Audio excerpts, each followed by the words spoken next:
ملک میں کاروباری سرگرمیوں میں اضافہ، شرح سود میں مستقل گراوٹ، ڈالر کی قدر میں استحکام۔ سال 2024 پاکستان اسٹاک ایکسچینج میں سرمایہ کاروں کے لیے بہترین سال رہا۔ 2023 کے اختتام پر مارکیٹ 62,451 پر بند ہوئی تھی۔ جنوری سال 2024 کے آغاز میں مارکیٹ بندی کا شکار دکھائی دی۔ انڈیکس 472 پوائنٹس گر کر 61,979 کی سطح پر دکھائی دیا۔ فروری کے دوران مثبت اشاریوں پر مارکیٹ تیزی میں رہی اور انڈیکس 2,599 پوائنٹس بڑھ کر 64,578 پر پہنچ گیا۔ پھر اسٹاک مارکیٹ نے ایسی تیزی پکڑی کہ پیچھے مڑ کر نہیں دیکھا۔ اپریل اور مئی میں انڈیکس 8,000 پوائنٹ سے زائد بڑھ کر 75,878 پر جا پہنچا۔ انڈیکس ستمبر میں 81,000، اکتوبر میں 7,853 پوائنٹس بڑھ کر 88,966 پر جا پہنچا۔ سب سے بہترین سال رہا، ریکارڈ پر ریکارڈ ہائی ہوا، لوگوں کے والیومز اچھے ہو گئے، بروکریج ہاؤس میں دوبارہ کمیشنیں آنے لگیں۔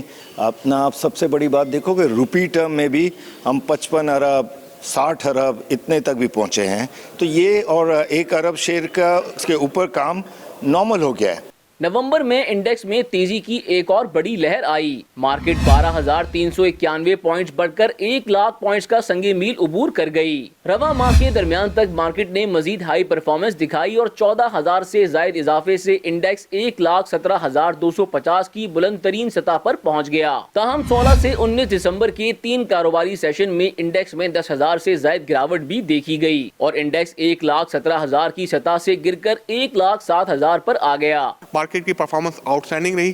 پچھلے 4 ماہ سے مارکیٹ کنٹینیو بڑھ رہی ہے اور مارکیٹ میں اراؤنڈ 20,000 سے زائد پوائنٹ کا اضافہ ہم دیکھ چکے ہیں۔ تو پھر ہم نے ایک ٹریڈنگ سیشن ایسا بھی دیکھا جس میں مارکیٹ میں 3600 کے قریب پوائنٹ کی بھی کمی دیکھی گئی، تو یہ بھی ایک نیا ریکارڈ تھا۔ تو مارکیٹ نے اس سال دونوں ریکارڈ بنائے، اپ سائڈ پہ بھی ڈاؤن سائڈ پہ بھی۔ شیئرز بازار میں تیل و گیس، فرٹیلائزرز، اسٹیل، کیمیکل، سیمنٹ اور بینکنگ کے شعبوں کی پرفارمنس اچھی دکھائی دی۔ ان کمپنیوں کے شیئرز کی مالیت میں بھی کئی گنا اضافہ ہوا۔ بینکنگ اور ریئل اسٹیٹ کی انویسٹمنٹ بھی اسٹاک کی طرف جاتی دکھائی دی۔